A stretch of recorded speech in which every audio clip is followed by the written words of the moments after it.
Quackity quack. We are backity back with another Duck on a Rock Sports podcast. I'm Colin McDonough, joined by Matt McDonough and our guest, Trey James. Trey is returning for another episode. Trey's the head coach with the New York Lightning AAU basketball program and a former UConn men's basketball player. Welcome back, Trey. What's going on, fellas? Glad to be here. Yeah, we had a couple episodes in September that recapped some NBA stuff. We had some debates. So we have another kind of Twins and Trey episode today. We're going to start with the NBA. The Celtics season is over after blowing a 3-1 series lead to the Sixers. The Knicks have already swept the Sixers. OKC swept the Lakers. The other two series, as of recording, are still in progress. So we've got some topics listed out, but let's start with the Celtics before we get into the NBA more broadly. First, I'll dish it to Trey. Thoughts on the Celtics end of season, and then just lead us off into the offseason. Thoughts on the Celtics end of season? It went the only way it could go. I watched that game 7. I see 3 G League players out on the court in the starting lineup. You know, owner wants to be cheap. Told Stevens get out the luxury tax. So now you got to play the playoffs with guys that should be role players in starting positions. And that's what happens. You blow a 3-1 lead when the other team star Joel Embiid comes back. And, you just can't compete with that. Yeah, I mean, I think that you mentioned the owner, and I think that's kind of maybe the first jumping off point. I think the concern with this ownership group moving forward, and I think every team in the league has to deal with it. So, like, it's not a Celtics problem. I know, even though I'm not really the best with finances personally, I'm glad I'm not managing NBA finances with the new CBA and what it's done the last couple to a few years. But teams like the Nuggets and I know Stan Kroenke is very wealthy and has a few teams, but like owners will have to decide what they want to do with it. And unfortunately, the Celtics viewed it, especially at the deadline, as getting by with what they had and then making the move. And a Twitter user did inform me that the two aprons, right? They got under the one, and then the Simon's trade for Vucevic, like he was playing well. I know he had the wrist injury, and who knows if he could have played through it had he stayed in Boston. / the Bulls kind of weren't really looking to win as much, but that got them under all the aprons, and therefore a clock resets. But now another clock is going to start up again. The ownership has to decide, if you're the ownership group of the Celtics, are you going to spend to win every year while you have two really, really good all NBA players on the roster? Or are they going to waste a few years in their prime and then go for it, in a given season as they did in 2024? So it'll be interesting to sort of see what the ownership group's priorities are. And Man, forget all that. The price of league pass goes up every year. The price of tickets go up every year. The price of jerseys goes up every year. The price of all these damn subscriptions we got to buy goes up every year. All this money's going to the owners' pockets. I don't want to hear about the owners trying to be cheap and avoid an apron and a luxury tax to not put out a competitive product when you got 2 top 10 talents in the league to go out and win a championship. I don't want to hear it.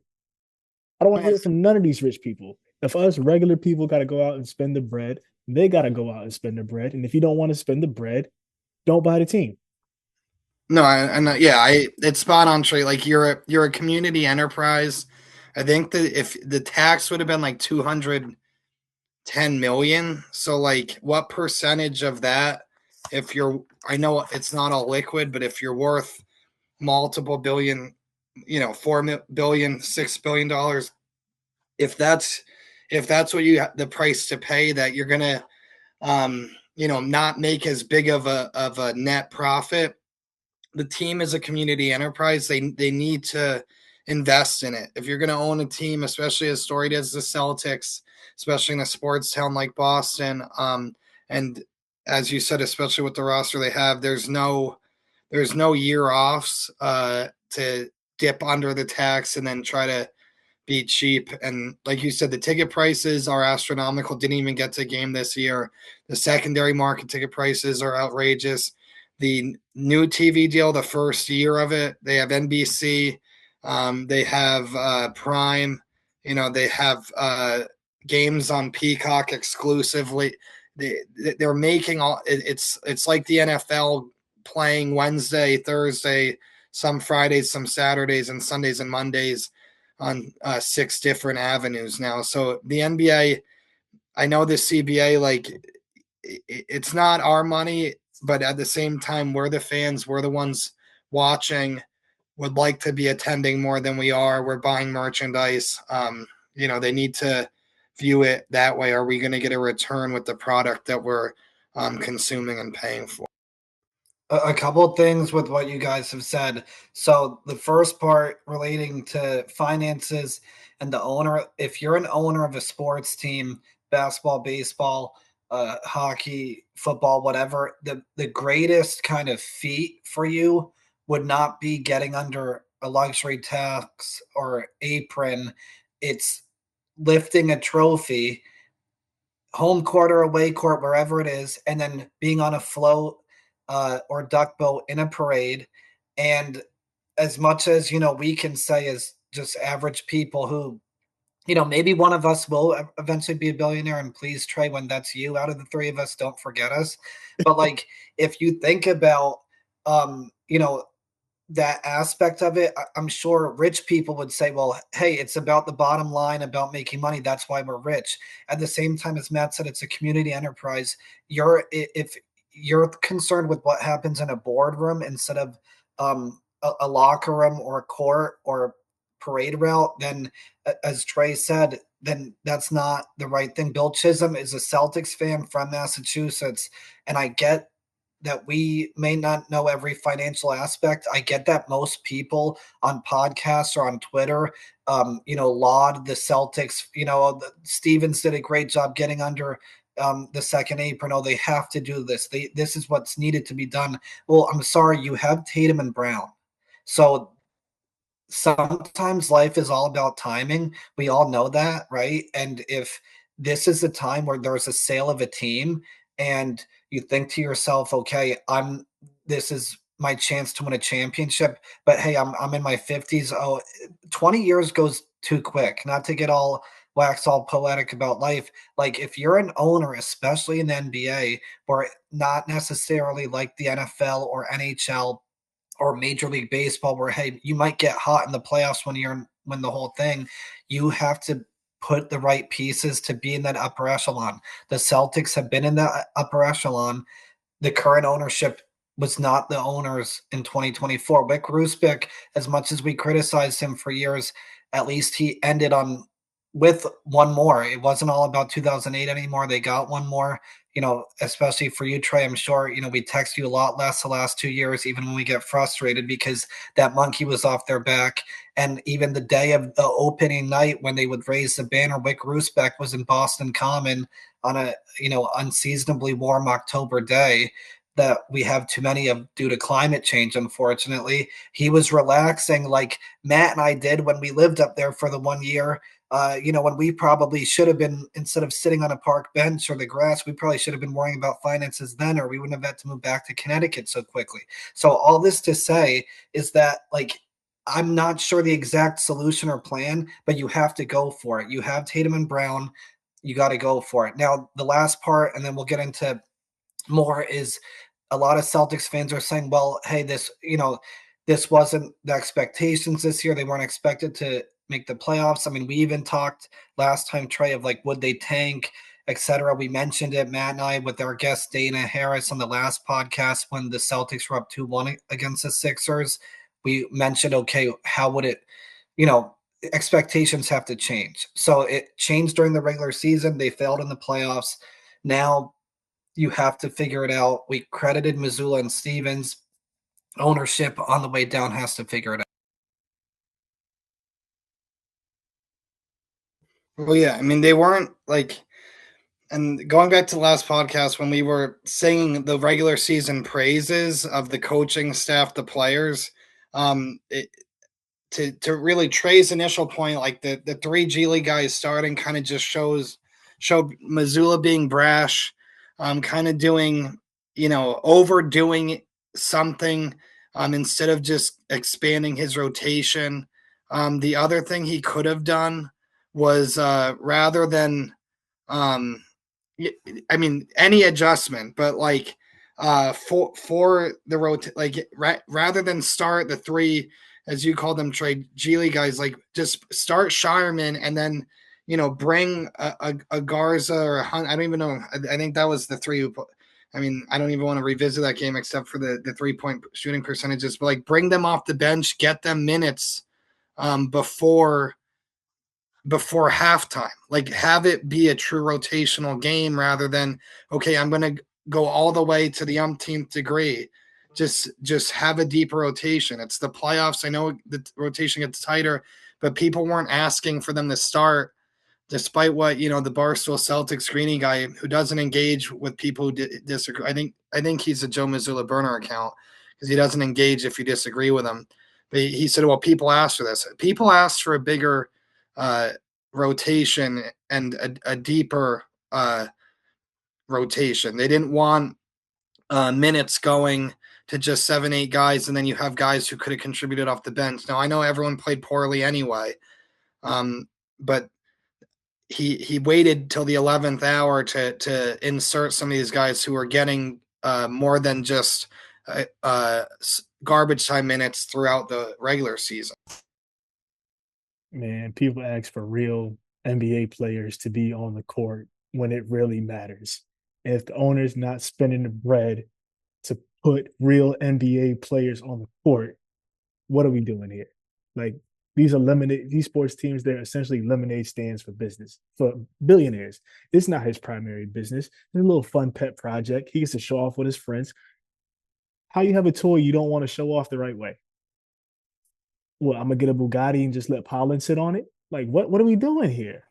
Trey, how do you get pollen off cars, by the way? Because It's called a car wash, Colin. okay, I was just waiting for it to rain. Trey, can you Gotta go? spend the money, Colin. Go take your car to the car wash. Can you go a little in depth with Missoula? Again, Matt and I have kind of we had a hate love hate relationship. We go back and forth. And again, like our last episode, we finally sang his praises, offered a public apology. Like we're a And guy. yeah, and then they lost three of their last four after that episode dropped. So Trey, obviously you're a coach at a higher level. Can you just give some opinions and insights on what you think of Joe Missoula? All right. We could just start off by going through his timeline as coach of the Celtics. 22, 23, that was his first year. And what? He got the head coaching job 40 hours before tip off on opening night. Yeah. And then when they lose in the second round in the playoffs in the game 7. This conference finals to Conference finals. That was when they let the Heat go up 3-0 and then White's game 6. No. I don't want to hear that. I don't want to hear that. The man got the job 48 hours before tip off of opening night and made it to game 7 of the Eastern Conference Finals. There was no training camp. There was no extended period of time to install his philosophies or his plays or anything like that. Like he just out here boogieing on the fly, made it to the Eastern Conference Finals, game 7. Anything could happen. It didn't go his way. Next year, 23-24, get the full offseason, get your guys, got a squad. What they go do? Go win it. Following year, what they 1 seed in the East last year? 2 seed. 2 seed, but also coming off the championship, it was like, okay, try to turn it on in playoff time. Coming off the championship, 2 seed in the East, best player tears his Achilles, loses series. This year, best player gone 75% of the season. Your owner is cost cutting, so you're losing a whole bunch of valuable pieces around the atmosphere, and now you're out here with bench players playing starters roles, solid rotation starters having to play superstars roles. Everybody's elevated. They go get the second seed in the East. And then all that finally just catches up with them because they play a team that's player for player way more talented than them. And they lost to a team with better players, especially when their superstar came back in the middle of the series. Like, what more can you ask for? Like, the one time he was working with a full deck, he got it done. Two other times with a situation where he got an arm tied on his back, makes it Eastern Conference Finals game 7, or he loses in another 7-game series in the playoffs. Like, what more do you expect from the guy? I mean, I want them to win more at home and not blow in-game leads in series leads. Like, I think if you're up, I mean, they were up, game 5 by 13 in the third quarter.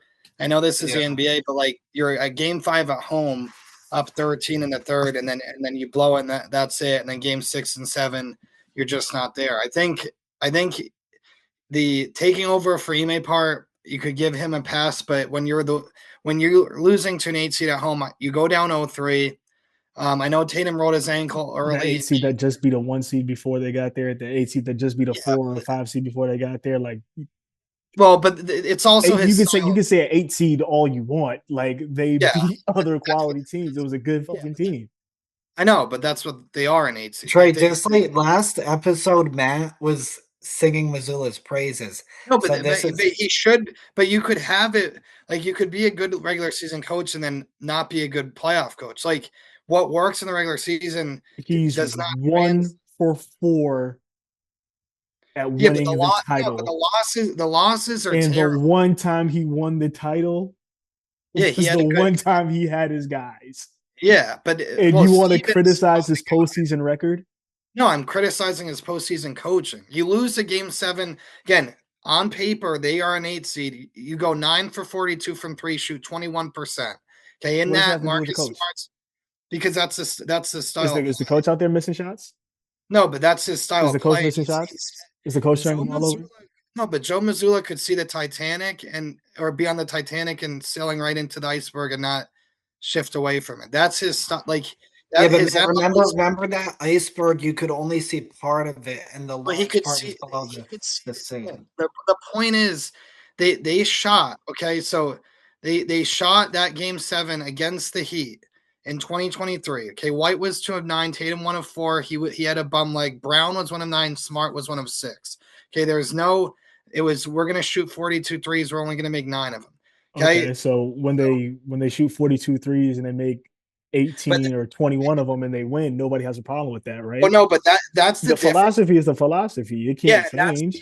That's what makes them lose in the playoffs, because there's no New Orleans Pelicans at home where you're going to shoot 75% one night, and then you could shoot, if you shoot 75%, it still averages to 75%, and then you have a 20%, it'll still be a good average. But in the playoffs, there's cut lines. So yeah, you could shoot a 60% 3-point night 2 of the games and win by 30, and then you shoot under 30% to 30%, and then you lose 4 of them. So that's what happens.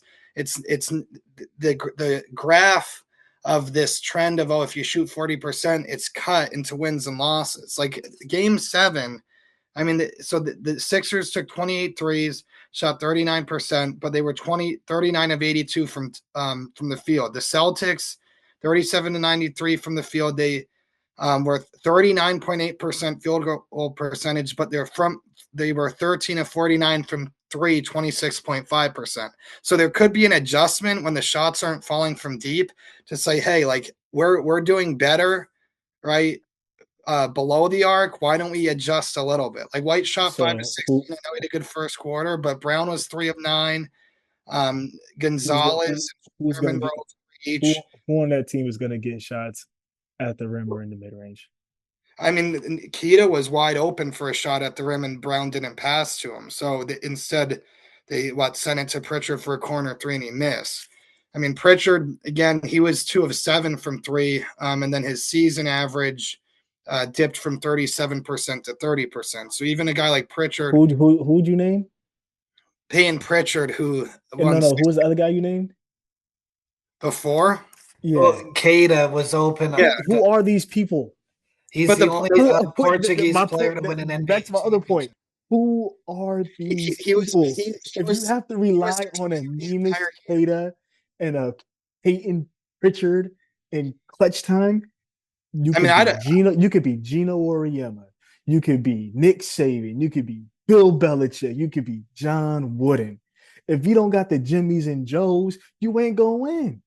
Yeah, but if that's fair. I am agreeing with you on the roster, but if that's the case, isn't it better to give it to Keita down one, wide open in the paint for a dunk, than kick it to Pritchard since Is that a coaching decision or is that a player decision? that's their strategy and philosophy. Is that a coaching decision or a player decision? Well, who's instilling that? Do you think Is that a coach decision or a player decision?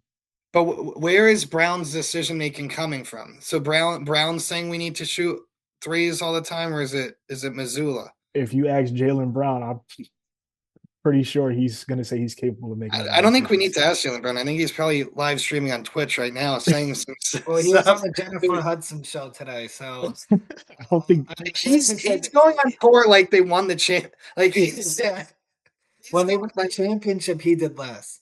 Yeah, no, but seriously, he did. They and did it's that not even dance. He didn't show moves like the three of us used to show at Huskies. I'll tell you that.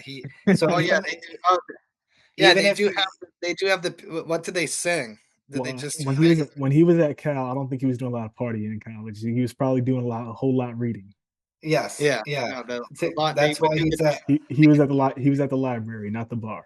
But I won't even. I'll step back and say it's been since the end of the in 2018. This is when they lost to Cleveland in Game 7. Where they only scored 79 points. Brown was 3 of 12 from 3. Rozier was 0 of 10. Smart was 0 for 4. They only played 7 players that game, but they were 7 of 39 for 18% from 3. Right, so like that. This is how they lose at home. This is how they lose. You said 2017. But who Stevens 2018. 2018. This has been an organization. Year 3, Jaylen Brown, who's like 21 years old and still doesn't have a jump shot yet. Who is the coach of the team? Brad Stevens, who's now the what? He's the GM. Who was an assistant on that staff? Joe Mazzulla, who's now the head coach. And some of the assistants, there's too many to keep track of. Some of them are in Houston, the Rockets and Ime Udoka. Others are in Charlotte with Charles Lee. But they've lost home games because they shoot themselves not necessarily out of the game, but shoot the other team into the game instead of just maintaining and taking. I mean, like people. Even Brad Stevens said they need to get better at the rim. That may have been like an inward reflective statement saying, I need to get better players at the rim. But Cato was great all year. But when you're playing Embiid, I agree with you. They needed more. Like Vucevic was a move that, I think I could look less stiff and more flexible than he did guarding Embiid, and maybe put at least take an elbow to the chest rather than just back into the third row and give Embiid everything he wanted. Like he was 4 years past whatever prime he had, but Stevens won the executive of the year. That's deserving. Mazzulla winning the coach of the year. Hopefully that's deserving for the regular season. But when you lose to your we'll call modern conference rival, the Heat. Wait, why is Stevens deserving winning the executive of the year? It's already been announced, but I know that he won it, but like I know what you're saying because of his savvy business skills to get them under the he that's why he won it, because they got rid of all the useful pieces left on that team to make the owner happy, so they have to pay some extra money. So we're going to give you executive of the year. Well, there's one trade. We're not going to give the Wizards the executive of the year for putting himself in position to draft a franchise changing player. I mean, I actually think the Wizards, it'll be interesting to see what they'll do. It didn't work out for the Pacers, but the Pacers had pretty much like a better strategy, Mm-hmm. Yeah. Well, I mean, remember Joe from college, Trey? Joe I'm not disagreeing with everything you're saying. Just saying, like, the owner isn't playing either. Just like you said, the coach isn't playing, the owner isn't playing. But the owner is responsible for putting the weapons in the drawer. Yeah, and the GM and coach, the front office. If you want me to show up to a gunfight with a pencil, don't expect me to win. I mean, if If you it's want me to show it to now, if you send me to a gunfight with an AK-47, we could get something done. but Or at least give me a couple pistols in there. But you sent me to a gunfight with a spoon and a pencil. Okay, I'm holding a pencil right here. I did want to say two things, kind of to each of your points. So the one thing, kind of to Matt's point, we ran through the years of the Missoula era. Um, the first two games against Miami at home, they blow. It wasn't huge leads, but you got to finish at home. Can't go down 0-2, then 0-3, and you climb all the way back. 2024, obviously, we mention every day as a saving grace. 2025, yes, Trey Tatum did get hurt, but they were on their way to going down 3-1. They blew the big leads the first two games at home, 20-point leads. But at the same time, to Trey's point, besides 2024, Tatum has not finished on the court as a loser in a Celtics season ender since the 2022 NBA Finals. So 2023, he gets hurt, can't really go in that game 7. They lose 2024. He still He played gets like 40 minutes.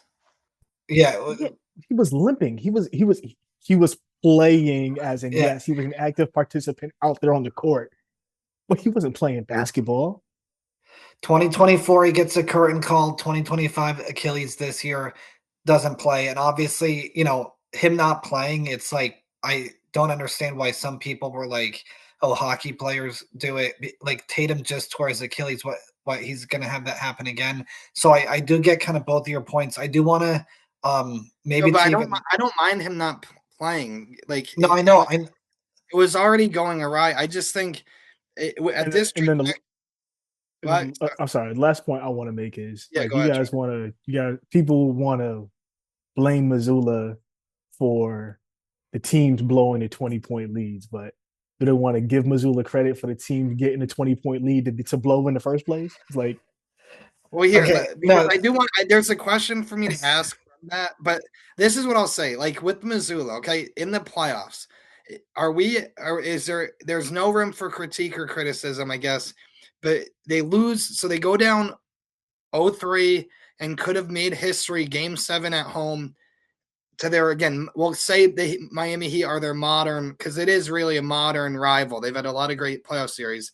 Then they blow 2 20-point leads at home to the Knicks, lose to the Knicks, okay? And then now they've lost, and I will say, even this team, the Brown Tatum team in 2020, in 2018, I know we don't like going back that far, but Brown and Tatum, despite their youth, that was the first ever Celtics team to lose a 2-0 series lead. They lose game 7 at home against Sixers. Again, 2026, the first Celtic team ever to lose a 3-1 lead, and you lose game 7 at home. They've been atrocious at home.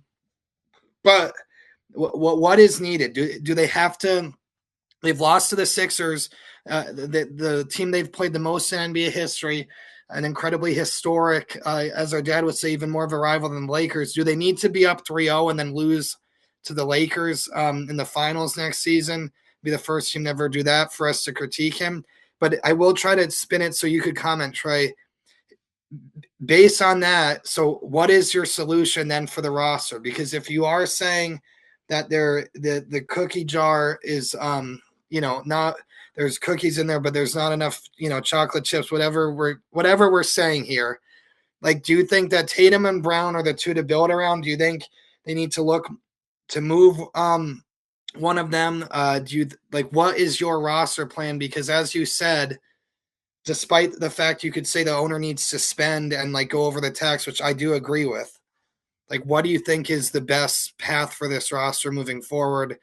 In terms of addressing, I would love an Andre Drummond, to be honest, off the bench with how I still like Andre Drummond. I don't care. If you don't like Keita, Drummond. I mean, I love Dre to death. No, you love. I love Dre to death, but Keita is fine. He's just not fine for the role he was forced to play this year. Yeah, so it's starting center. I have no problem with Keita as a backup, but he's not a center. That's what they need. They need to shore up their front court. They need to get a point guard. Like What it's about very simple. Giannis? Huh? What about Giannis? Giannis is a phenomenal player. He doesn't fit the organizational philosophy though. Yeah, and I don't want to get rid of Brown. Like And honestly, Giannis's best days are probably behind him. Brown yeah, still has plenty of phenomenal days still ahead of him. yeah. To Like you, they to gotta like Brown around Tatum. there's nobody I would trade Brown or Tatum for if I'm the Celtics. You Yeah, have I two agree with guys that that. have played together for a decade now, know each other like the like the like the like the back of their hands. Like you have to have quality pieces around them. Like OKC has quality pieces around their stars. Like the Spurs have quality pieces around their stars. Like the Pistons have quality pieces around their stars. Like even the Pacers last year, quality pieces around their stars. To be successful, you have to have quality pieces around your stars. If you don't have quality pieces around your stars, there are some guys who can outperform every once in a while, but they're not going to be able to outperform consistently, especially when the lights are the brightest when it needs to step up. Like Philly, quality pieces around their stars. The Knicks, quality pieces around their stars. Like, Yeah, I I mean, think I use the kind of analogy that the Celtics this year were a little bit like the Moneyball Oakland Athletics, where the A's like, and I know Matt kind of alluded to this to Missoula's coaching philosophy a little bit, but also just in general the roster. To me, it's like okay, there. If you want to, if Matt wants to say strategy and Trey, you want to say roster, it was like the Oakland A's. It worked for the regular season when the lights shone the brightest, as you said, Trey, they couldn't do it. It and is, you're and as and you're Matt putting a good said, team into yeah, that. yeah, and as Matt said, like they're not playing the New Orleans Pelicans and then the Sacramento Kings. You play a quality opponent over and over, just like in baseball pitching. You play, you face the best pitching. It's not, a bullpen game here and there. Not that there were 20 years ago, but that was my kind of analogy to it. Um, any last Celtics thoughts before we get to kind of the NBA as a whole, and then we do some college basketball? the Celtics had a good year this year. Joe Mazzulla did a good job this year. That owner needs to stop being cheap. Yeah, I agree with. He needs to stop hanging out with the Blazers owner and be his own man. Well, the Blazers owner, I will say, I don't think he's long for the Portland Trailblazers, but somehow he also owns the Carolina Hurricanes, and somehow they're doing well despite. I mean, they still haven't made a cup with him as owner, but not that I've watched them. I just know that they swept the Flyers. But I think the fact that the Blazers owner that's the worst thing I've heard. Just his cost cutting measures from the two-way players not being allowed to travel to certain trainers and others not being They're allowed to trying to get check. a head coach for $1 million. Yeah, Like which nothing else to say. There's no other serious basketball program in college or the NBA that pays their unless head coach $1 million. unless he is going to invest in players. Is it even though? No, I'm Coach's kidding. salary doesn't count towards the salary cap. I know, but I'm saying maybe he's going to trade for Jokic and he's assembling a team. That might be his strategy, and then he'll justify it with just players. I think they had a great regular season, a terrible end. We mentioned it where again we were so excited yet also cautiously optimistic after they lost game 2, but they do the stupid black alternates for the funeral in game 5 at home, and it was theirs. They were put to rest by game 7, and the goalpost moved. I still have to respond to this guy. I think he's in Argentina or somewhere on Twitter, who he said, well, they had a great season. They exceeded expectations. Yes, but expectations shifted, as we said. You're the 2 seed. You're up 3-1. You have 2 home games to win a series in advance. They didn't. So it was an epic playoff failure. Extremely disappointed. And yes, Joe Mazzulla is the coach of the year because it's a regular season award. And just because your expectations shift, it doesn't mean reality shifts. But I will say people move the goalpost, Trey. The same people saying, cheering on the Knicks losing game 2 to the Hawks, chanting "Beat Boston" in Game 1 and Game 4, celebrating those short-sighted victories. You have Dave. Chanting, "We want Boston." Yeah, sorry, thank you. I didn't even like that chant is egg on the face, worse than when the Sixers had a premature confetti ejaculation in 2018 too, right? Where they lose that game. It's just an embarrassing egg on your Yeah, face. but Matt, do you Hey realize the man, Celtics were wearing this their is black alternates in the confetti game? So this is sports. All you have is moments, and you just gotta live with the moments, man. Well, I'm ashamed. I'm Gotta live in ashamed the of my moments. I'm ashamed of myself first and foremost for most of my life, and I'm embarrassed for the Celtics. So I'll conclude with that, and Trey, you can take that. Maybe suggest any avenue I should take. After that. Trey, I suggest you decrease your unit size when you gamble. Trey, I've been who wins the NBA championship? OKC. Yeah, I think I'm gonna say this, and it's partially. I think the Knicks are gonna win the NBA championship. We have a loyal listener, hopeful Colin Guest Emilio. I think it's the Knicks moment this spring. He must donate a lot of money to the show. Trey, we still the last time we recorded, we didn't have a sponsor, and Trey, believe it or not, I know you can't. We still don't have a sponsor. He donates a lot of time listening to us. I Put your think put your I Cash App QR code on the screen. Make a little buck for that. Get donations, crowdfund it. Yeah, can we link up with the New York Lightning or something? Maybe. We're in the business of taking in money, not giving it away. Yeah. Okay, so Trey, you yeah, go Trey, ahead, have you Matt. no, just because you kind of mentioned in terms of like, because I'm gonna just say like I barely watched any round two of any series. Like I watched part of game 2 with the Knicks Sixers in the fourth quarter, part of game 3 the beginning. Beyond that, I haven't watched much of some of the Pistons and Spurs series, but really I didn't touch the Thunder Lakers series, nor did I watch the Sixers Knicks. So maybe I don't have the great best grasp. I would rather see a boring, well, not boring, but like I'd rather see something other than Oklahoma City, New York. So I think that's going to happen. And I'll say, I think the Thunder are better, but I feel like the Knicks have the NBA Cup and NBA title on their way this season. But I think it would still be a big upset against the Thunder. But what's your? Did you watch the second round? Like, do you have any other things said just aside from despite you saying you think the Thunder will win? Oh yeah, I'm still tapped in.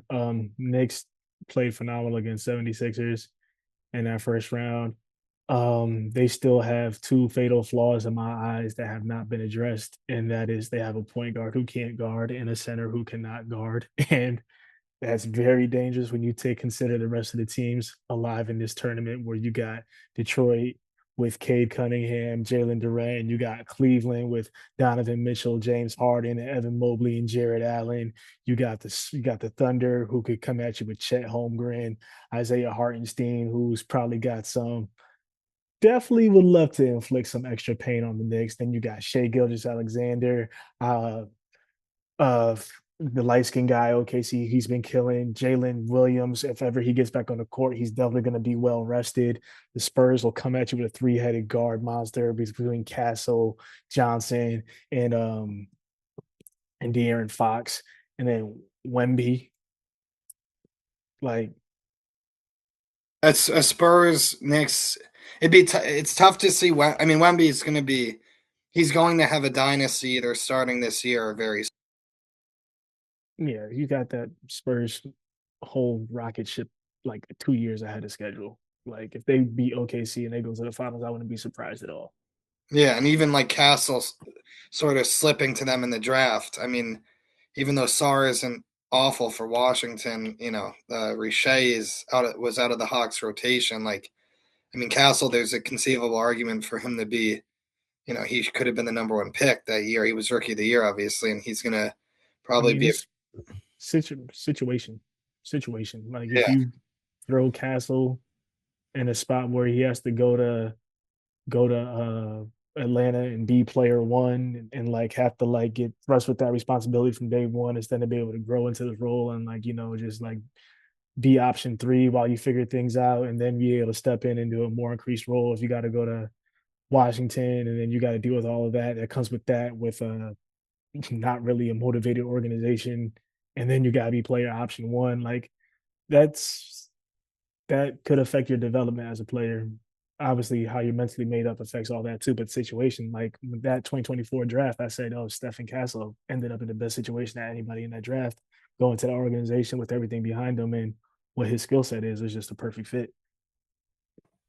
I'm not saying he should have been the number one pick or should have been the number 4 pick, but like sometimes like when the pieces fit, the pieces fit. Oh yeah, I mean he's a complementary piece still technically speaking. So you're right. Yeah, he doesn't have to be the guy, but yeah, I think he's gonna be. He already is really incredible. And it'll be interesting to see if the Spurs do advance that.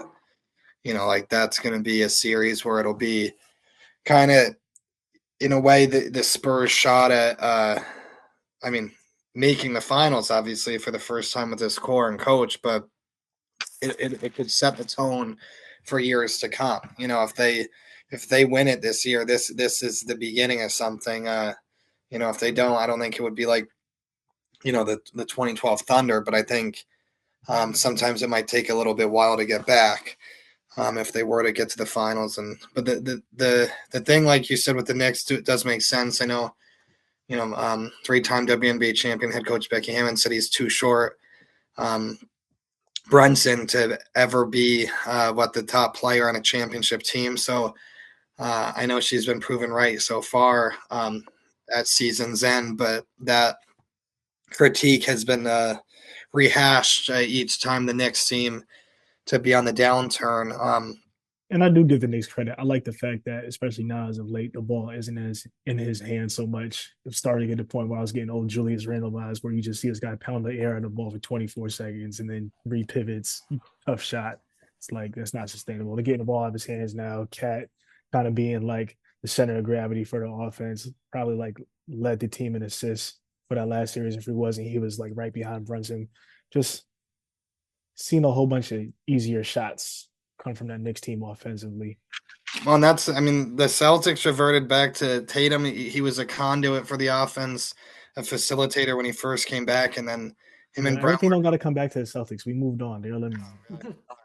Haven't though, but they reverted back to just pounding the ball into the floor and wasting seconds of a shot clock rather than moving the ball and getting a shot. And even Stevens mentioned the shot selection. But I will say, you mentioned SGA. I mean, and the few people still following me, even with the Lakers series I watched, I would see. I know, again, you could call me out for just being a hater, Trey, but I can't take the flailing, the flopping, the foul baiting, whatever you want to call it. They're not shot attempts because he's called for a foul, but I can't take Oklahoma City's whistle. From what I've seen, even Chet Holmgren flopping, he along with Tyler Hero are two of my least favorite players in the league to begin with. But Chet Holmgren faking an elbow to the face, and it was kind of shocking, despite it being just brick center 2-minute montages against the Lakers. It had me not feeling sorry for the Lakers. I'm still glad the Lakers and even Sixers ultimately lost. One team had to advance between them and the Knicks, but I'd rather see Oklahoma City win the next 10 titles than the Lakers get one. But it was, from what I've seen, maybe help me understand how Oklahoma City's style play is. To me, it's unwatchable. And I wasn't watching anyway the Lakers series, but when I would try to watch them against Phoenix, you'd have Alexander on the ground after minimal contact and him at the line, or him flailing, flopping, and not even attempting to make the shot after getting the whistle or leading into the contact. I'd like to hear your opinion just on that style of play, which to me is a terrible. If you think OKC is unwatchable, it's because you don't watch the games and you just watch the Brick Center 2-minute clips of them taking the The clip will be 2 minutes, but they'll replay the same thing 4 times in that 2 minutes. So it's really only 30 seconds of the 40 minutes Shea is on the court where he's flopping and flailing and doing all of this. Question for you is Shea Gilgeous-Alexander, is he like would you categorize him as a physically strong person? I would assume based on his. I mean, obviously compared to say, but as far as like NBA, say wiry but strong. Is that a good? Is he the type of person that's going to rely on overpowering you to score, or is he the type of player that like wants to be able to operate in space? I would see him more as a finesse player, but I would think if I can't imagine having that talent, but I don't see him making moves to score. I see him making moves to draw a foul. And I know we disagreed with Hart. He seems like he's no, let me finish taking this where I'm going. All right. So like you said, he's a highly skilled individual. Could get the defense moving left to right. As a defender, what's the way to negate that? Well, I mean, be physical. Right? Yeah, you're so also if the defense wants to be physical to have a chance to defending him, and with the way he's playing, which just like me, just like a lot of players, you don't want defense to be physical, touching you, elbowing you the whole game, right? So if they're elbowing you, they're getting 2 hands on you, is that a foul?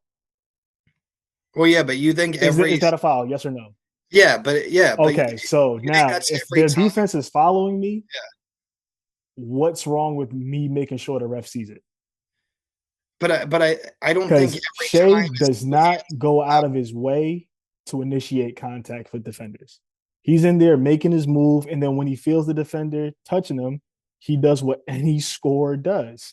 He's going to make the ref call the foul. He's going to get into his basketball motion. He's going to sell the foul. He may go, if you're reaching and he grabs your arm, he's only able to grab your arm because you're touching him.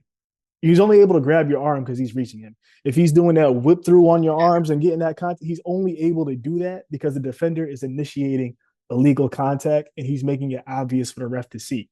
That's his skill. Kobe Bryant, very good at that. Michael Jordan, very good at that.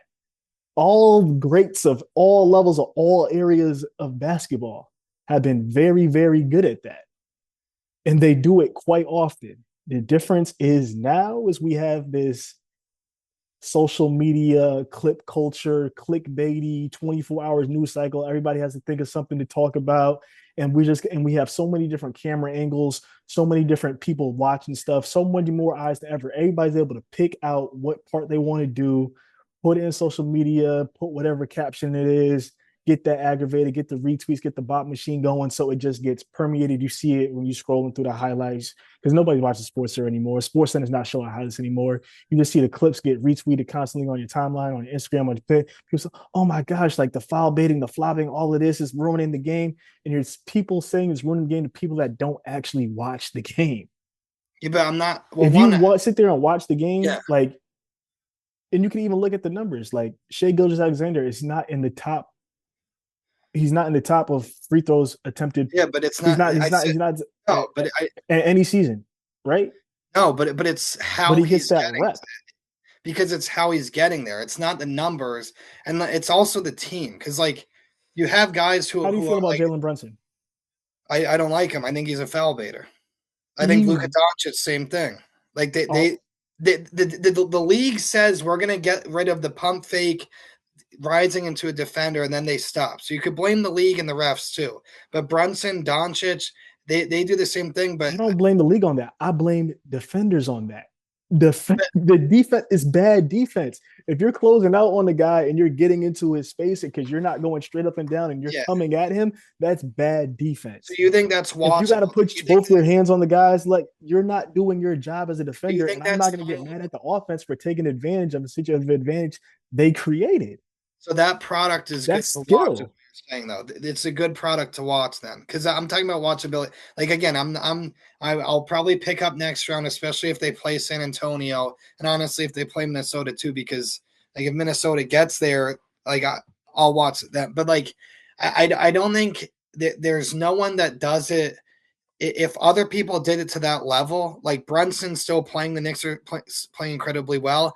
And again, like I said, I was too nervous to watch the next Hawks series because I thought the Celtics would be seeing them, and I did not watch Philly. But you even said Brunson's doing better of, kind of running a more true offense. Maybe that means he's doing foul baiting less, but No, he's not foul baiting less. He just doesn't have the ball in his hands as much. Jalen Brunson still plays basketball with Frank Gore. So when Chet Holmgren, because I tried to watch the Phoenix series multiple times. So when Chet Holmgren's at the 3-point line and the defender rises, and Chet Holmgren is facing the smoothie stand in section 12 in the lower bowl behind where the NBC guys are seated, and he shoots that way, that's a shooting attempt because he got the defender on his feet. Like, you don't even have to try to attempt to score. It's about just getting that. Like, Holmgren literally, the hoops this way, he shot that way, and they gave him 3 free throws. Like, it's they're not even. I understand. Okay, you got him in the air, but this is like I get the contact whistle, and then I just toss it like LeBron throwing the powder before the game. Like, they're not even, to me, that's not entertaining. And I know it's a sport, but the product to me is losing by having that be a thing that's, and I understand, yes, it's a skill, but if you constantly reward that and that's your marquee team, because as you said, SJ. All right, so how many times in a game does that happen? Well, I'll watch the next year. There was a video where in the first quarter against the Lakers, I can't believe I was retweeting Laker fans, where it was just the first quarter. You had Holmgren flopping, you had SGA flailing, and I saw that clip as well. And 2 of the times he didn't. Most of those times were fouls. But he's like, not. If you swipe at a defender, it's a foul. If you take if you take 2 hands as a defender, put them on an offensive player, it's a foul. Like, however they sell it or like whatever, like at the end of the day, the defense is fouling. And it's not to say that you can't play physical without fouling or without getting fouls calls or making it look like you're fouling. Because the flip side of that, OKC, they defend very physically. Yes. And they do it without fouling. Why? Because they're not swiping and getting handsy. They're bodying up. They're muscling up. There are legal things you can do as a defender to play physically. OKC does those things very well. Yeah, I mean, I like other teams playing OKC. They don't do those things very well, partly because they're able to play so much advantage basketball and they get you close out and chasing all the time, and you got to be consistent to do all that chasing. A lot of people's like, yo, like tapping out, like. But at the same time, it's a discipline, and that's why OKC is where they are and they've having the success they're having, and why other teams aren't, because the conditioning, the discipline, and then they're playing advantage basketball. They're setting the tone. Like Shea said it in the post-game interview after one game. He's like, yo, we come out, we set the tone. Like we establish how we're gonna play. We're gonna get it. We're gonna get in advanced situations offensively, make you chase us, make you close out. In defense, we're gonna be physical with you. We're gonna body up, and we're gonna try to create transition opportunities. They come out and they play the same way every game, and so like, that's who they are. In the basketball gods, the whistle, however you want to do it. 9 times out of 10, it's going to be the more aggressive, more disciplined team. And OKC consistently, especially over these last 2 years, when they step out on the court, they're more aggressive and they're more disciplined team. Well, I mean, he's still flat. It's not like they can play their style, but it's not. It's still unwatchable too. Like again, like it's not the amount. But you just said you don't watch it, so how is it unwatchable? Because I tried to watch the clips and you watch the people rage bait. You watch the rage baiting clips. Phoenix series, and the first few minutes, Alexander's flailing on the floor twice in a row. I'm not gonna like. I'm tuning out, and I love basketball. So question for you. Yeah, like and Kobe. So by that same logic, you should turn off the Celtics when they miss 8 threes in a row. Because it's unwatchable. I should. It is because of the coach. Yeah, like it's part of sports. All right. Okay. All right. The Celtics, I like pain. I have to watch them. I like to be tortured. I'm not gonna. Well, it sounds like watching OKC is torture too. So just don't deny yourself of a good time, man. So okay, maybe. All right. So I'm gonna try tonight. I will try. I'm just saying. So, I mean, Trey, was Kobe this? and Jordan, the league was more physical as a whole. Then I think. Do you agree with that at least? They were fighting like But there's like it's like you could say the league was more physical. There also were less eyes on it. Like when Kobe, most of Kobe's the beginning first half of Kobe's career, there was no way for you to go see all 82 games the Lakers played. There was yeah, when Jordan played, there was no way for you to see 40 of the games Jordan played. yeah. Like So there was this, nobody you could go to every night, and then you got somebody, thousands of people yeah, clipping up the parts of the game that they want to emphasize and then just putting it on your timeline and then having just like repeat like this. It's a over we're overfed information and yeah. You're right. it's overexposure. It's an overexposure problem. Like the But things that you're complaining about that these stars doing now are the same thing that these stars have been doing all throughout the history of the league because it creates an advantage. What's the easiest shot in basketball besides a layup? well, for not me, but A it's a free free throw, throw. Yeah, right? If you're a yeah. high, But there's never been anybody in the league who was a high points per game scorer that didn't know how to get to the free throw line. That's a skill. People want to talk about ethical buckets. Oh, he had 32 points and only 4 free throws. What the fuck is that? That's not ethical buckets. It's not basketball. Like it's a contact game, and if people are touching you illegally, it's your job to make the refs see it so you can take advantage of that and make them pay. So you get 2 easy shots. You get that annoying dude that can't guard you, has got to hack you in foul trouble. He's got to go to the bench, and how you get to do the same thing to the next guy. well, then well, at least pretend you're trying to If make you want to play play through it a football, little if you want to play football, the NFL's putting on games 6 nights a week now. Like, go watch that. bit more. Like, basketball's a different game. There's All right, ways you can touch right. people. There's ways you can't. If you're touching people illegally, the refs are supposed to call it. But there was I will say there's like you said it is a price to pay for the oversaturation of sports and the media and social media. But like the price to pay, I will say it's because every game's televised on all these networks already said, but also like the refs are held to a better standard now. Okay, like they need to be held to more consistent standard. They're under more of a microscope. The league is you can challenge plays now. Everything there's reviews like there wasn't 20 Yeah, years ago, which is and a and I watch a positive lot, thing. and I watch a lot of Thunder games, and a lot of the fouls that get called for the Thunder are not challenged, despite the fact that they got Yeah. 3 coaches in the second row with the tablet watching every replay.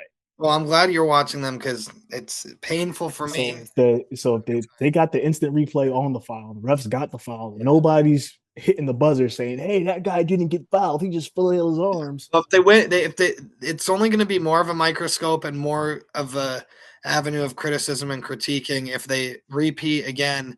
And Because this, losers complain. well, yeah, I mean, Losers complain. So when that you're comes only with the one team could territory. win, so you got 29 teams, 29 fan bases, 29 fan bases with mouthpiece being annoying on the internet, complaining because their team isn't winning. So Yeah, when your team is losing and the other team is winning, you're gonna try to point out, oh man, they're only winning because of X. They're only winning because of Y. If we got this, if we did that, you know what? You got the same opportunity. Get some real players, put the ball in the basket, you win the game. Simple. and Trey, I would critique was this what you Basketball. were saying? Embiid, Brunson, and Doncic, and even Jokic, I've critiqued for the same exact thing. It seems like it's more of a team wide thing when you have 7 foot Chet Holmgren pretending to get elbowed in the face like that. That was not a foul, and I'm defending. I forget who it was, Hachimura or whoever it was in the Lakers. Did definitely get a shoulder in the chin. Not in the Like he chin. reacted a little bit late on it, but he got shoulder in the chin. Well, Like we're gonna. it's a basketball player. We move Okay, on. all right, okay. He So took the bouncing contact, he it sold it. around.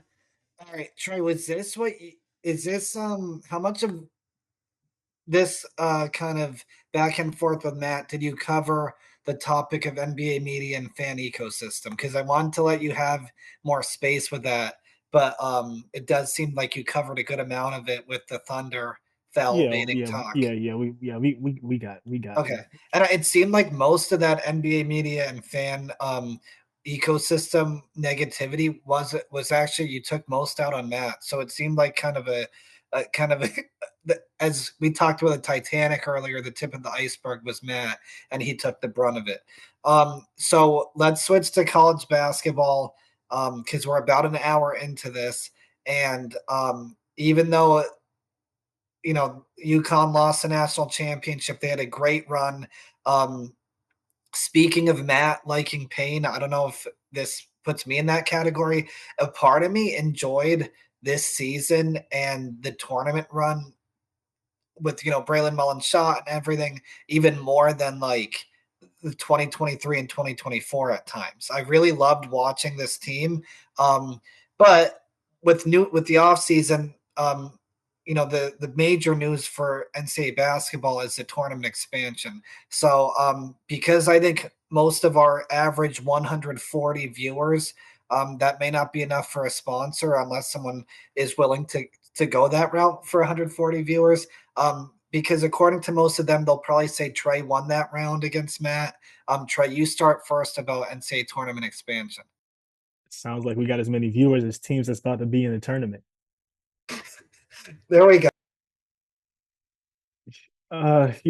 It's in the grand scheme of things, I'm indifferent about it. What's about like 341, 340, whatever, 47 Division One teams. You expand the tournament to 76. You add a few more of those playing games that nobody watches anyway, unless you're a real basketball nerd junkie or you just got a sleep schedule that's messed up because you got newborn babies. If they want to go get some extra ad money, networks put on some extra content on TV. It's not really affecting nothing. Those games don't count when you're filling out your bracket. It's more basketball for the fans. I just really hope they have enough hotels in the city of Dayton to accommodate all of that, or they find another city to put some of these games in, and hopefully even move some of those first games out of Dayton and put them in a better location so fans can actually enjoy themselves as they watch some ass basketball those first couple of nights. Well, even though I don't have any newborn babies at home, I do watch those first a couple of games because I love basketball and growing the game, and I'm Mr. Positivity always. And I will watch the Thunder next round and probably the finals too because they'll be there. But anyway, I don't like the expansion because this is just all catering to the Power 4, Power 5. It'll probably be Power 2 eventually. You're not. No, Gonna, it's not catering to the Power 4, Power 5. It's I not. don't. You will see, mark my words, it will be 17-16 Auburn with Stephen Pearl and his dad in the stands cheering for him against the 19-15 Porter Moser. It'll be an SEC, Big 10, Big 12 fringe team invitational for those extra berths. The games I know will be 15-16 seeds, but they're going to, the numbers will, there is no way the numbers to me will stay the same where I know you got 11 12s at large high major conference, like those mid SEC Big 10, like kind of a little bit better than mid record Big East teams playing those 11s and those 12s, and then you got all the the 15, low major fake Division One schools that are probably worse than a whole bunch of top tier D3 schools playing in those 15-16 games. I would rather watch. No, you wouldn't. Yeah, I wouldn't. did watch not. the NIT. You would not rather watch Prairie View A&M versus Central Connecticut State University. Yeah, I actually would. Yes. Then you want to see 17-16 Go watch Southern versus Pace. Go Florida. watch. They beat Florida. You live in Connecticut. You could go watch a Trinity versus a Wesleyan game, and that'll be a way better basketball game than that nonsense 16 or 16.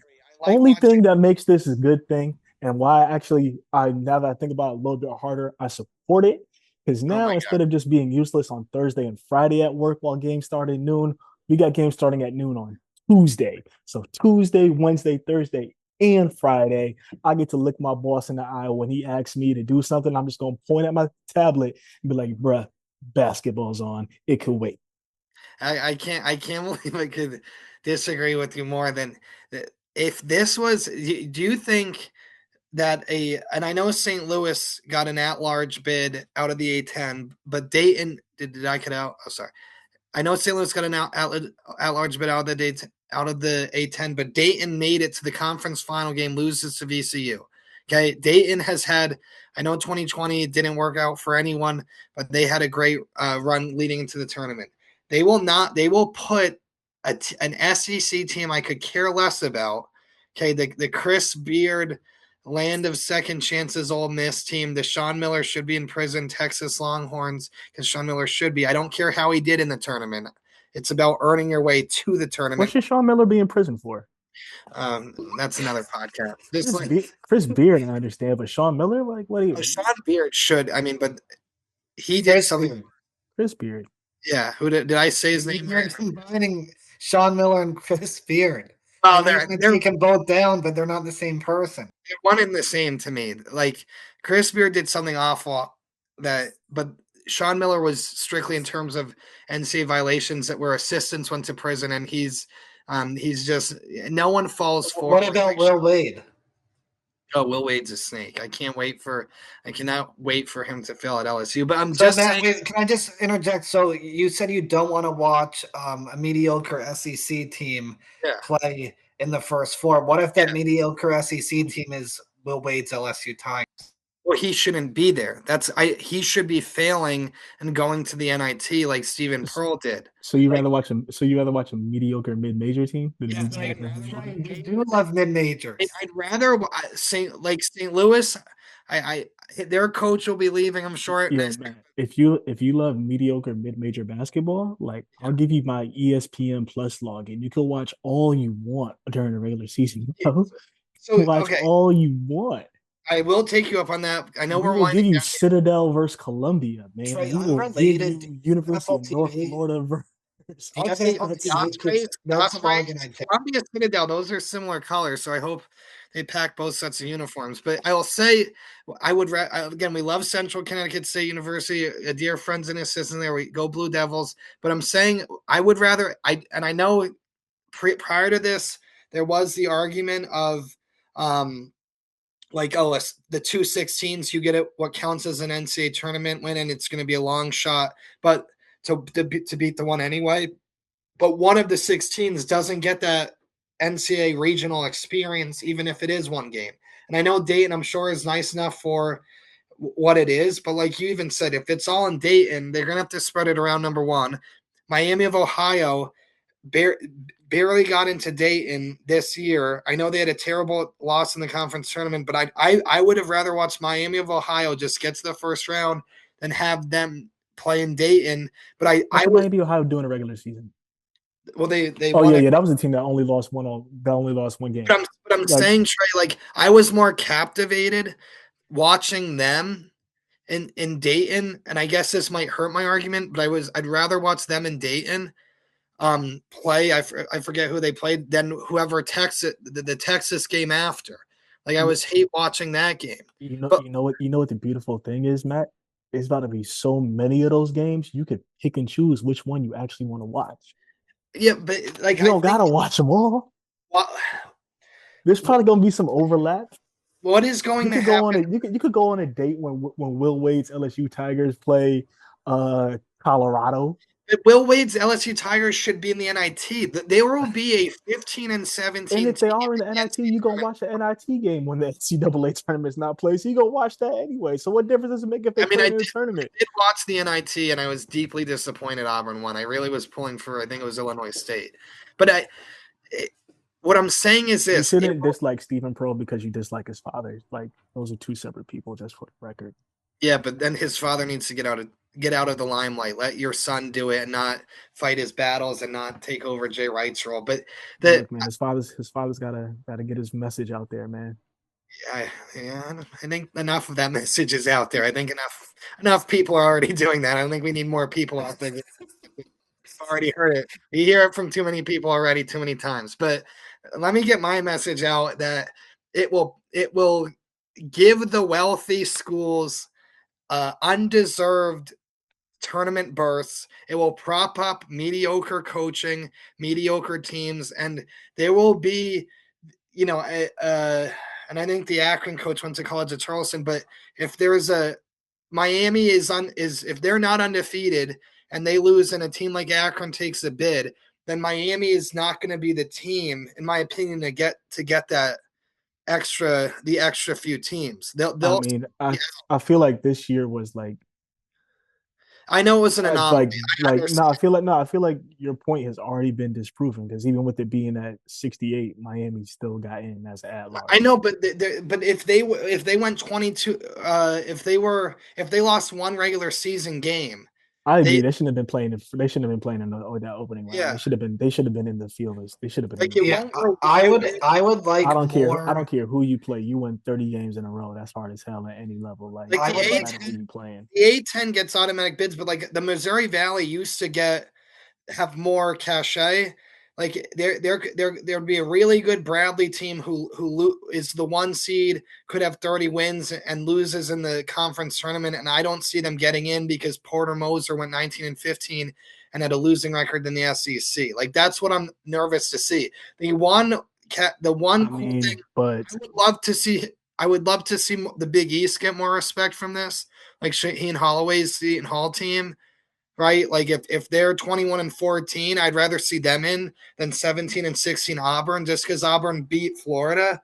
Like that means like that was a holy grail win that we had to talk about for, that is dead had to talk about on air forever. Like, would you rather see a Shaheen Holloway led team in the tournament or in that extra pool of teams than where it's going? We know it's going to go to the major media partner, the conferences who are partnered with the major media people, like the SEC, Big 10, and Big 12 especially, and maybe SMU snuck into the first 4, so maybe you'll see a team like that get in that probably shouldn't.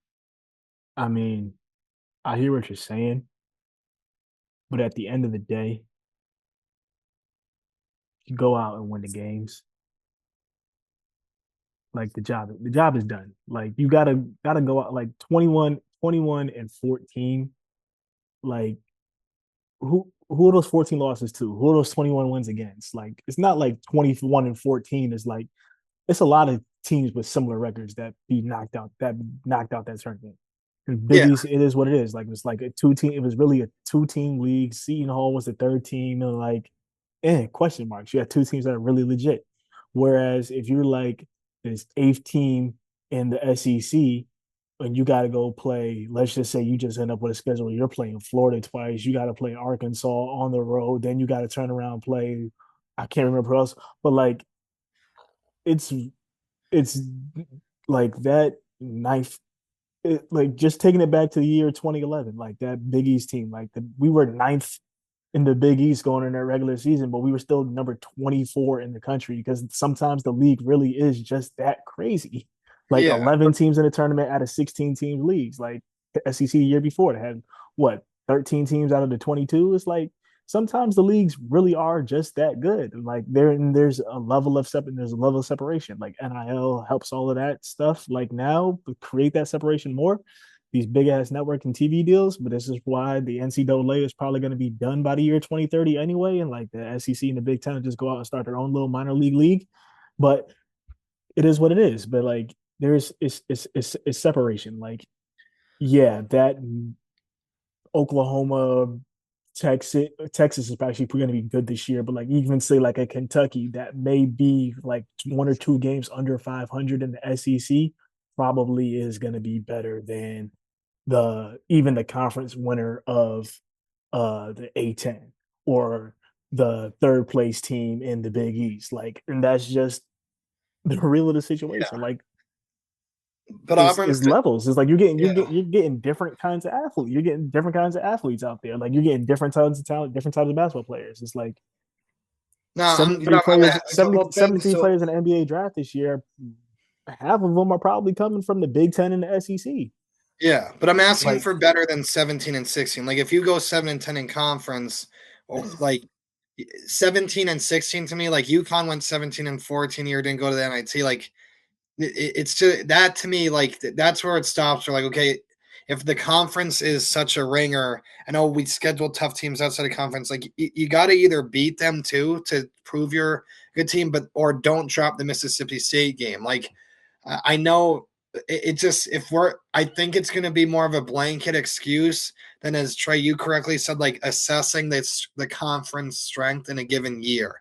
Like and that's where I think people don't give the tournament selection committee enough credit. I feel like they put more thought into it than opinions that get expressed in a lot of talk shows. And that's what we as the general public hear. We hear the opinions that are expressed on the talk shows, especially in, this competing media space. The loudest voice you gotta find your angle, find your edge. So like you don't really know how much of it is genuine. I feel like the most genuine thought process in this selection tournament, with teams that go into the tournament, are happening in that selection committee room where they probably have more data than all of us have access to. And like they're looking at it at a different level. And most of the people are actually like insiders in the weeds as the inner workings of all of this. And they understand it at a way higher level than a lot of us who are out here just trying to live our regular lives and shit. So like I don't want to tear them down and give them credit.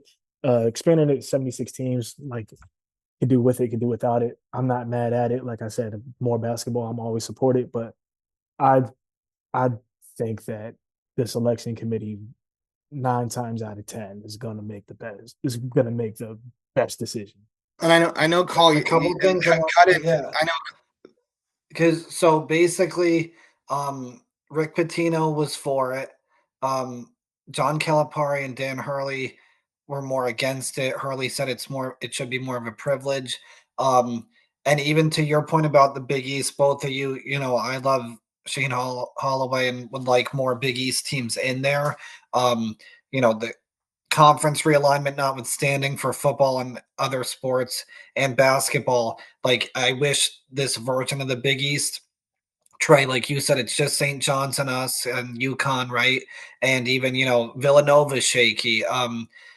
Like Georgetown still is meandering in less than mediocrity, right? So in some ways to counteract that, and I know this is slightly a tangent, but when Dan Hurley said UConn's no longer doing Maui, even Matt and I were like, why? That's terrible. And last year and this year, Dan Hurley putting together the greatest out of conference, toughest schedules ever, and on campus sites at Gampel, Hartford, a home away from home in Boston, TD Garden and Madison Square Garden in New York, and going to Kansas, going to other neutral sites and away games. I don't even know the whole list.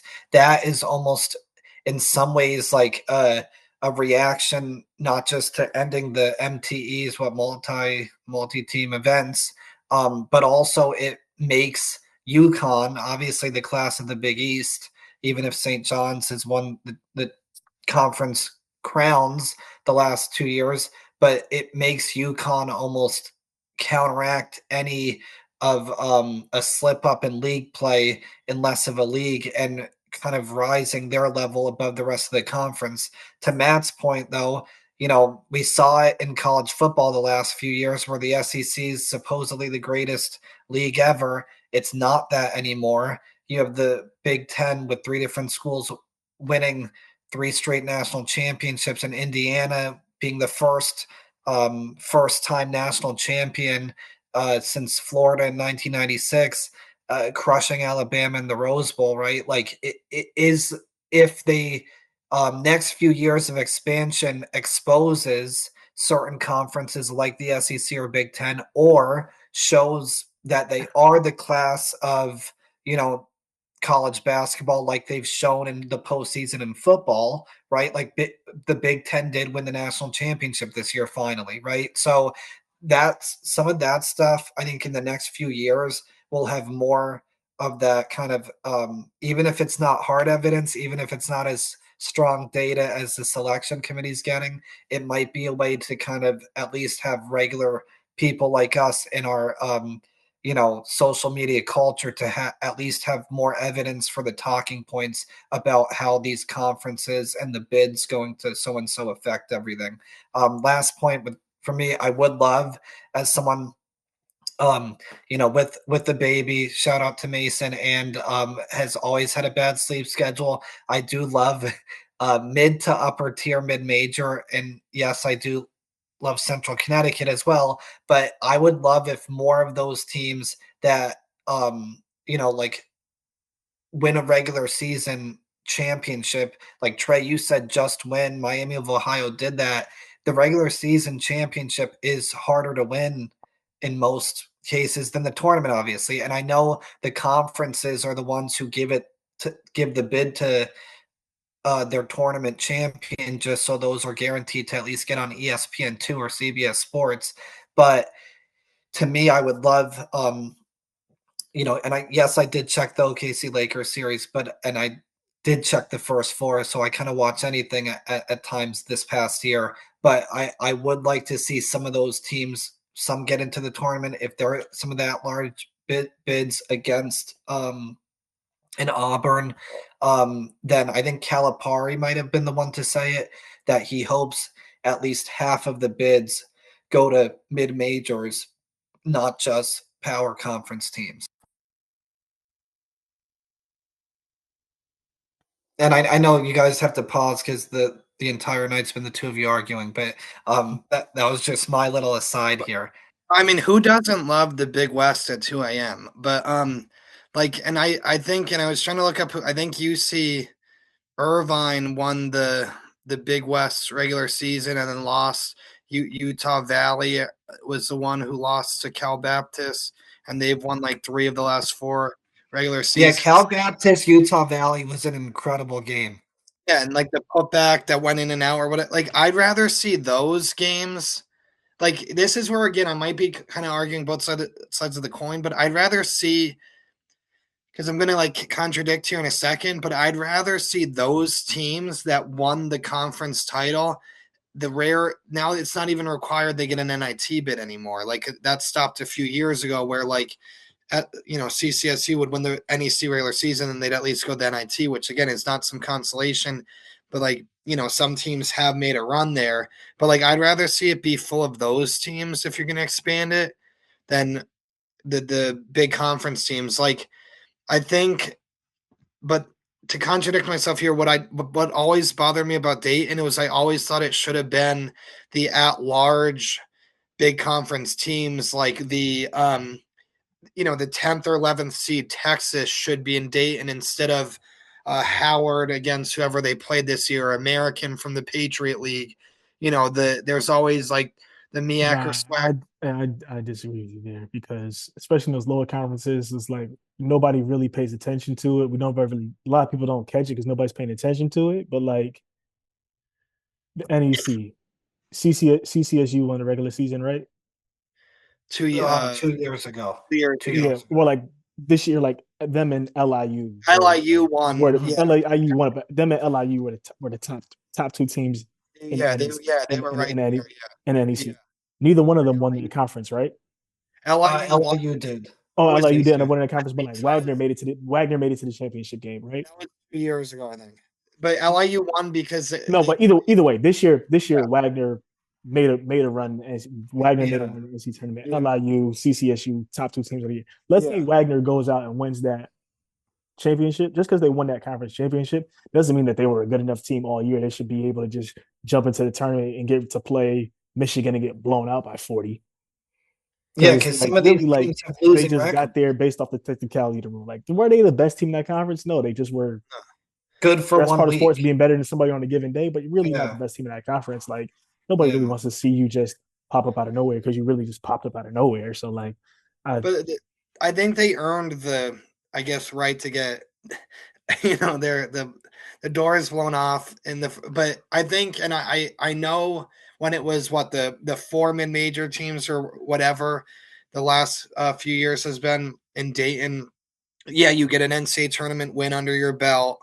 Technically, I just think the auto bids, because they're awarding it to the conference tournament champion. Like I liked how the Ivy League used to not have a tournament. Like Yale, James Jones, the most underrated coach in America, would have had Yale in if not for the Penn, that kid going off for 40. PJ Power. And I'm not gonna critique former 5-star out of Massachusetts. Where did he commit to? Duke or whatever? Where was he? Spent his freshman year at Duke. He was like a top 40 player. I'm not. I know I'm not going to critique James Jones because I consider him a personal friend. Because he's visited my classroom a couple times, and he's listened to me talk longer than most people have. But like I know he could have fouled up 3, but the point is like Penn took it from them, earned the bid. I like how Ivy League just does the 4 teams, and that the top team that earns it the whole way has the best shot. But like I do get what you're saying, Trey. I just think despite that, they get a chance to now get an NCAA tournament win. They don't get the full tournament experience. And if you're awarding the bid to the conference tournament champion, give them the regional experience. But I disagree. I disagree with that. I think they're that's getting the shocked. same conference. Same. Only difference is they just get to do it 2 days faster. They don't gotta wait till Thursday to fucking lose. They can just go lose on Tuesday. Well, then make it. I think what we'll see Let now. those kids enjoy their spring break, okay? Okay, fair enough. Let them take the L on Tuesday. They get Wednesday, Yeah. Thursday, Friday to head to Houston. That's the new popular spring break spot. Oh, really? Go turn up with the boys. Have some real college experience. They don't need to waste their whole weekend and wait till Friday at 10 o'clock at night to get smashed by 40 by the eventual national champions. Well, then have it where I know Dayton has done well with that, but have it like an extension of the regionals. Then I think that there's going to have to. Do you think that's what it's going to be then? Like the regional sites? No, Because the last thing I wanted to say, I just think get they're gonna find brackets. a I think they're just gonna find a second date and location. Well, but the bracket, I think we'll end with because I know we're getting way over time here, and you guys have more responsibilities than I have. But like the brackets is, and I know these are casual fans, but the industry of filling out a bracket, the gambling aspect, the interest aspect, the reason why people watch aspect who wouldn't otherwise watch is because they have a bracket. Increasing the teams, you can't if you're going to have, especially some of these big name teams like an Auburn that has a big fan base, you can't have the bracket say the Dayton game 1 winner as the 11 seed. You know what I mean? Like they're going to have to When they could adjust. eventually That's go to the Sweet 16 or something. that's how the brackets are now. No, I know, but We've had those there's more play-in than teams make it all the way to the final four. I know, but I didn't pick Texas to make the run this year. But no, but I understand Trey. But like, there's gonna then it makes it where like, don't you think they're good? If it's 76 now, I'm sure it'll increase eventually again. But like, they need to make it where you're able to pick the teams. I guess is what I'm saying. And I know that's how it is now, but it's just it's less. All right, Yeah. guys. I think any last thoughts? I think we exceeded expectations. We did a really great job, led by Trey and Matt, obviously. And then unfortunately, I think these last few minutes were like the Celtics against the Sixers, and we're heading for a tough exit. But any last thoughts before we wrap up? Trey, we will have to have you back on for another Twins and Trey because just a quick preview. I do want to talk a little more coaching with you with AAU travel basketball check in. And we even got a critique from a listener way back in September, a friend, Ryan, who said we coach talent league basketball, love public schools, love, recreation stuff, and we didn't push back against you. But I did say that, Trey and Matt push back against each other against regular topics. And lastly, I am working on a theory, or would it be a series of logic, Matt, that would prove that Bill Russell is the greatest basketball player of all time. So that might be a solo episode, or just have you back on. But that's it for me, Matt and Trey. You did a great job tonight. Trey, last thoughts, and then Matt, you can sign us off. Only way Bill Russell become the best player of all time is you can find a time machine and teach him how to make a layup. Trey, is that really your last thought? That's how you're going to end the podcast after a great Wasn't conversation. Colin was gonna end it, but Colin brought me there, so Oh, that's the last thought. we have to do another hour of arguing off camera. I always enjoy talking with you, Trey. Appreciate the back and forth. Hopefully, push back more against you than I did last time. And I know people said you won the last argument, so maybe we'll have a little Twitter poll below the tweet and see if we get any listeners to stay with us this long to decide who won it this round. But thank you, everyone, for listening. Thank you, Trey, for coming on despite your busy fatherhood schedule and other responsibilities at home and in basketball, and really appreciate all the listeners. Thank you, as always, for being part of our flock.